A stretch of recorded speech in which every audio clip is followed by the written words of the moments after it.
विज्ञान के कुछ मुख्य प्रश्न आपको बताने जा रहे हैं। जैसा कि इसमें पहला प्रश्न है कि ऊर्जा का सबसे बड़ा स्रोत क्या है। तो हमारे पूरे पृथ्वी पर ऊर्जा का सबसे बड़ा मुख्य स्रोत क्या है? सूर्य है। ऊर्जा का सबसे बड़ा स्रोत क्या है? सूर्य है। सूर्य है। प्रश्न नंबर दूसरा है, सूर्य मुख्यतः बना होता है, माने जो सूर्य हमारा होता है वह किससे मिलकर बना होता है, किस धातु से, किस गैस से मिलकर बना होता है। तो आप देखेंगे कि यह हमारा सूर्य जो बना हुआ है वह हमारा हाइड्रोजन एवं हीलियम से मिलकर के बना हुआ है। सूर्य का निर्माण हमारे हाइड्रोजन एवं हीलियम से हुआ है।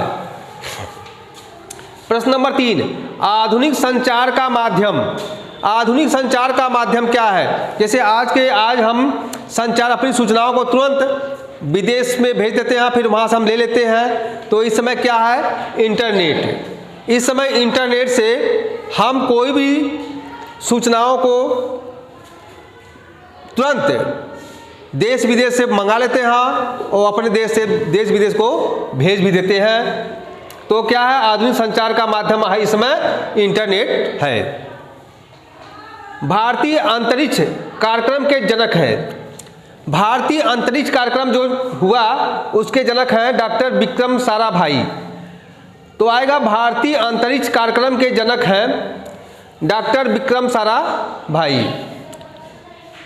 फिर 5वां प्रश्न, सूचना और संचार औद्योगिकी ICT का आरंभ हुआ।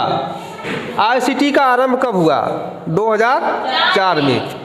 सूचना और संचार औद्योगिकी का आरंभ 2004 में हुआ। ऊर्जा के नवीनीकरण स्रोत क्या है? ऊर्जा के नवीनीकरण स्रोत क्या है? सूर्य। क्या है? सूर्य। तो हम देखते हैं कि यहाँ पर प्रश्न नंबर 7 में कि बॉक्साइट किस धातु का अयस्क है। देखिए, बॉक्साइट किस धातु का अयस्क है? तो एल्युमिनियम। एल्युमिनियम धातु का अयस्क है। बॉक्साइट पर आएगा कि बॉक्साइट किस धातु का अयस्क है, तो आप लिख देंगे एल्युमिनियम। फिर आ जाएगा कि हेमेटाइट किस अयस्क का नाम है, माने हेमेटाइट किस अयस्क का नाम है, तो आप लिखेंगे आयरन। ठीक ना?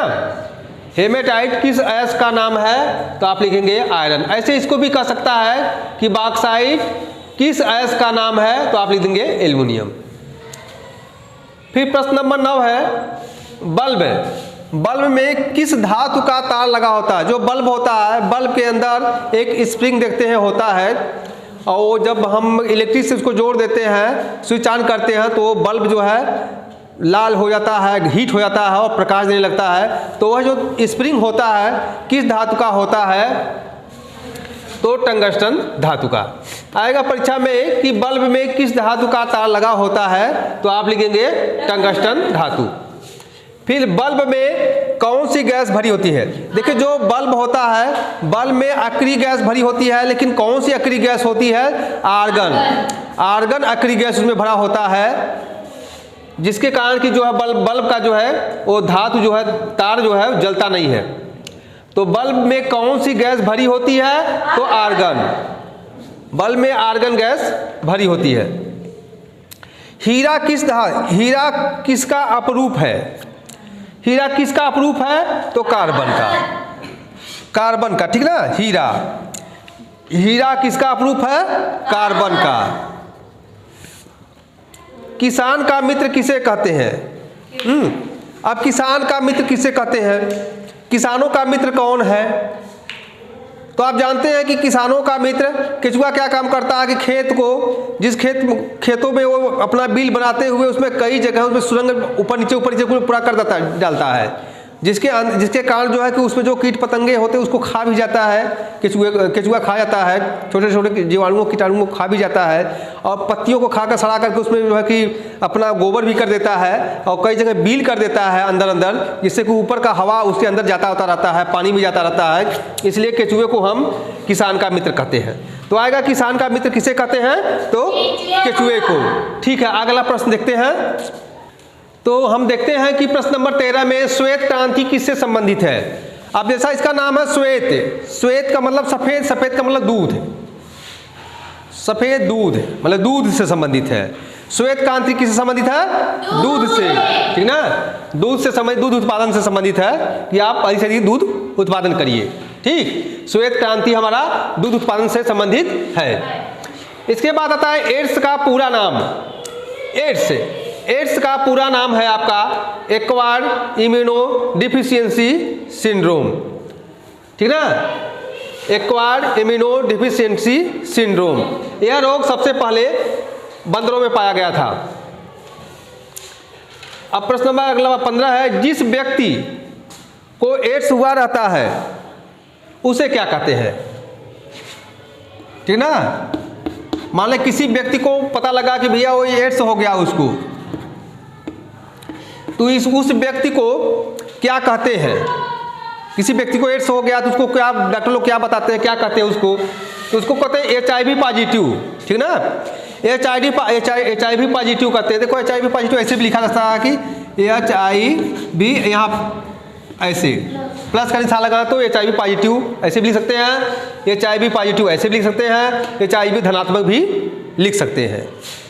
तो जैसा भी लिखा रहे आपको समझ लें कि HIV यह भी HIV पॉजिटिव ही लिखा गया है।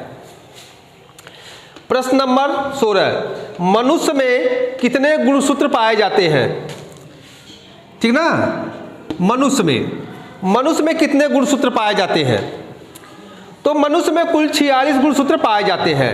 23 जोड़े गुणसूत्र पाए जाते हैं, जिसमें 22 जोड़ी समान होता है और 1 जोड़ी असमान XY होता है।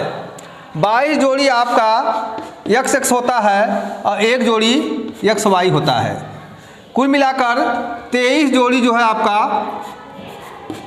होता है, 23 जोड़ी, ठीक ना, 23 जोड़ी जो है गुणसूत्र पाया जाता है या 46। अब देखते हैं लड़का पैदा होने के लिए कौन सा गुणसूत्र जिम्मेदार होता है। अब कौन सा जिम्मेदार है? जो हमारा XY होता है वह पुरुष में होता है, महिलाओं में सब XX ही होता है गुणसूत्र।